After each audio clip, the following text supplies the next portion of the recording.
Tupac was originally from New York, born in East Harlem, and he was well known by other up-and-coming rappers in the New York City area. But his career really took off when he moved to California. He moved there in 1988 and immediately began to make a name for himself in Marin City on the freestyle rap battle circuit. Then in Oakland, where he began working as a roadie and a Humpty dancer for Digital Underground. During this time, Tupac and Biggie were in touch and were cool with each other. Tupac even allowed Biggie to sleep on his couch when he was in town. Tupac entered the music scene 2 years before Biggie. In 1991, he released his debut album, Tupacalypse Now. Christopher Biggie Wallace was born in Brooklyn in 1972.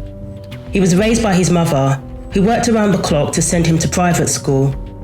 But lured by the appeal of making a lot of money, he ended up getting involved in selling drugs. He also became a young father in his early 20s, just as his career was about to take off. Biggie just started out rapping for fun. He would usually freestyle over various beats on the streets, and he drew a lot of attention to himself. But a demo he made found its way into Source magazine, into a column they wrote called Unsigned Hype, which was dedicated to highlighting new and up-and-coming talent in rap. This got the attention of Sean Puffy Combs. They had a meeting, and Puffy decided to sign Biggie to his new label, Bad Boy Records. Biggie and Craig Mack were the first two artists to be signed to Bad Boy, so Biggie was there from the very beginning. With his friend Tupac making waves within the industry, Biggie naturally sought his advice. His first song, Party in BS, didn't quite have the impact he hoped it would. Some people even forget that this was Biggie's first song because his following single was huge. According to Tupac, this is when he stepped in with some friendly advice. He told him to rap to the women. If he appealed to the women, everyone else would follow. He didn't use the word women, by the way. Tupac had songs like Keep Your Head Up and Brenda's Got a Baby. Now, these weren't songs that were typical to the New York scene, for instance. In New York, they were more into club anthems, songs you could rock to in the club. Brenda's Got a Baby was too heavy, and Biggie wouldn't have been familiar with this sort of style, being a New York rapper. But these sort of songs spoke to women and highlighted the plight of many, especially those living in the hood. And many believe Keep Your Head Up was kind of like a tribute song to women. Well, Tupac said Biggie not only took his advice, he stole his style. In an interview with Sway, Tupac said he was offended by this, and this was probably the beginning of the end of their friendship. So all of a sudden he changed from being listen to party and bullshit, listen to his style. He changed from that to Big Papa because of me. He had my album, Me Against the World was the second one. He had the first one. I changed everything because Ready to Die came out and it sounded like my album. All my album was about, dealing with death. And then he came out Ready to Die and I had to switch it. Wow. That's why it was less East Coast rap, East Coast beats, because Biggie had just took my shit. Tupac had his unique style that has never since been replicated. His versatility as a poet and talent as a writer put him in his own league as a rapper. He was known for his cutthroat lyrics, as was heard in his infamous diss tracks, but he could also incorporate Shakespeare into his lyrics, a writer who inspired him. I'll teach you how to flow sounds like something a rapper would say, but it was from Shakespeare's The Tempest. Look when I serve him, so he takes it, can be found in Shakespeare's Comedy of Errors. Then, things really went downhill after the Quad Studio incident. Puffy, Biggie, and Andre Harrell were upstairs in the studio at the time. Lil C's and other members of Junior Mafia were also in the studio. He famously called out to Tupac from the upstairs balcony or window as Tupac approached the building. Tupac, his friend Stretch, and his sister's boyfriend Zayd walked into the building and approached the elevator. They were accosted by two gunmen. He told them to get down to the floor. As Tupac walked to the elevator, two gunmen approached them. Tupac said he actually had a weapon on him, but he didn't have a chance to reach for it. The gunman ordered them to get down to the ground. Tupac froze and didn't comply. The others got down to the ground, While Tupac was standing there, he ended up getting shot 5 times. He was dragged to the elevator for safety and went upstairs. As he got out of the elevator and entered the room, he said the others looked at him as if he was a ghost. It sounds like Tupac took this to mean that they weren't expecting him to walk through the door. Quite the opposite. He believed that they knew that the shooting was going to happen, so when he walked in, they were surprised to see that he was alive. However, naturally, if you're sitting in the studio and somebody walks in, all shot up, you're going to be shocked. And Tupac didn't realise the extent of his injuries. He thought he'd been shot once, which would have been bad enough. But he walked in with 5 gunshot wounds. Apparently he even sat down and lit up a cigarette. So you can imagine the shock on their faces. Anybody would have been shocked at seeing that. Literally the next day, Tupac's trial concluded and he was sentenced to time in prison. Tupac did an interview from prison and said that he knew who shot him. The biggest issue he had with Biggie was that at one point, Biggie had warned him about hanging out with Haitian Jack and Jimmy Henchman. These two were notorious in New York City and heavily involved in drug racketeering. Before the Quad Studio shooting, Tupac did an interview with the Daily News where he referred to Jack as a hanger-on. This was taken to be a diss and was the catalyst to the Quad Studio shooting. Tupac went to Quad Studios specifically to work with Little Sean, an artist who was being managed by Jimmy Henchman. He actually had a bad feeling about going to the studio that night, but he went against his better judgment. And when he saw Little C's, he immediately became more relaxed and let his guard down.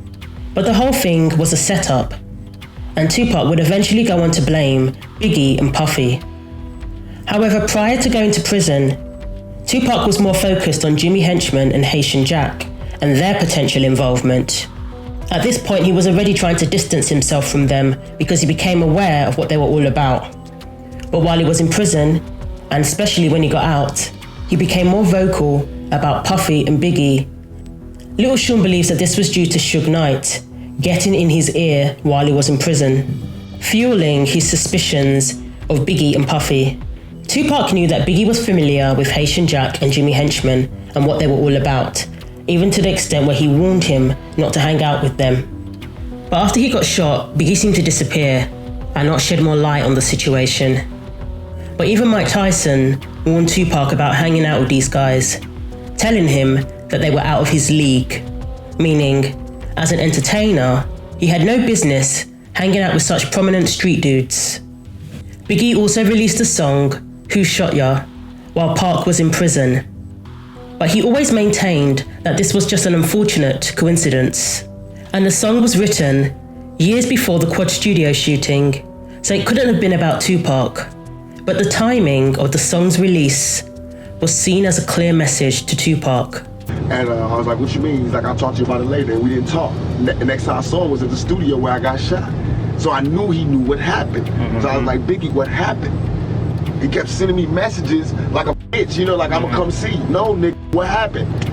While I'm in jail, strangers is telling me, yo, you don't know? Biggie homeboy shot you. Cause they brag. So not only were people coming up to Tupac while he was in prison, telling him that Biggie was the one behind the shooting, the song also came out, and it felt like he was being taunted while he was at his lowest point. But Biggie always maintained that that was never his intention. The song had nothing to do with Tupac, and he had no control over the timing. And it was Puffy who was his manager and the head of Bad Boy. So he called the shots. No pun intended. So maybe Puffy was making decisions that Biggie wasn't privy to. Now, Puffy's ex-bodyguard, Eugene Deal, has spoken out in the past, pointing the finger at Puffy and saying that he knows a lot more than he lets on.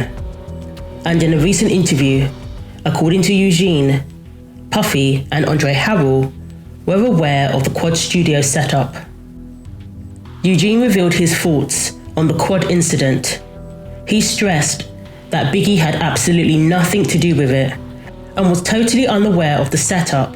He was completely oblivious to what awaited Tupac that night. He wouldn't even entertain the possibility that perhaps Biggie knew. But he didn't think the same about Puffy.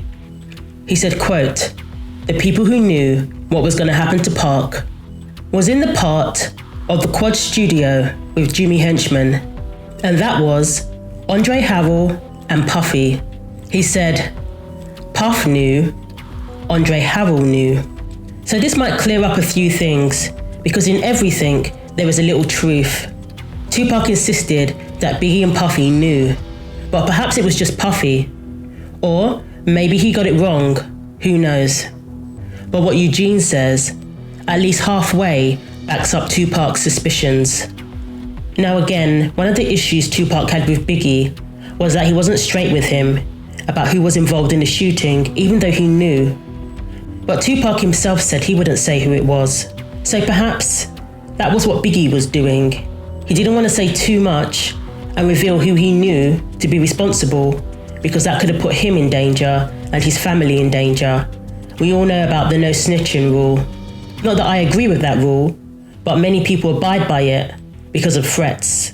And nobody was ever charged for the shooting.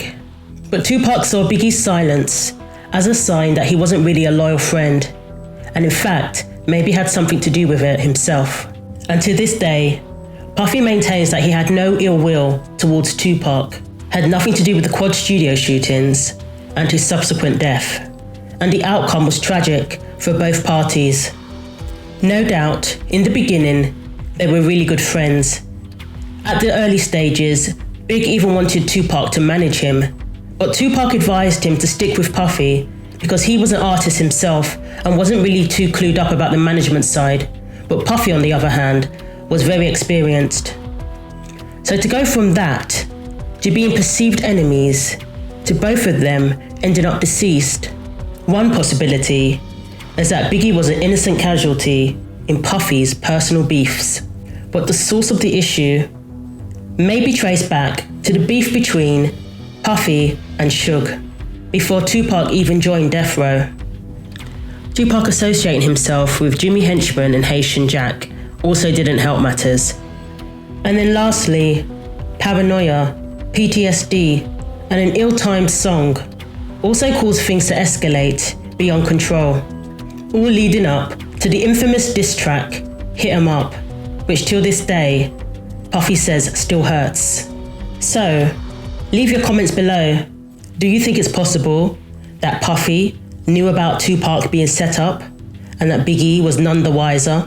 Even though many would say, if Puffy knew, Biggie must have known.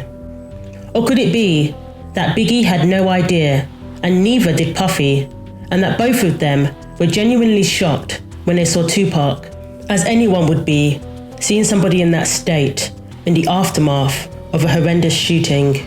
Was Biggie falsely accused? Or was Tupac correct in his suspicions?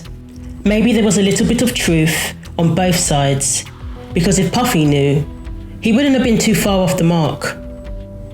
Thanks for watching. Share your thoughts below, like and subscribe for weekly videos, and don't forget to click the bell for more.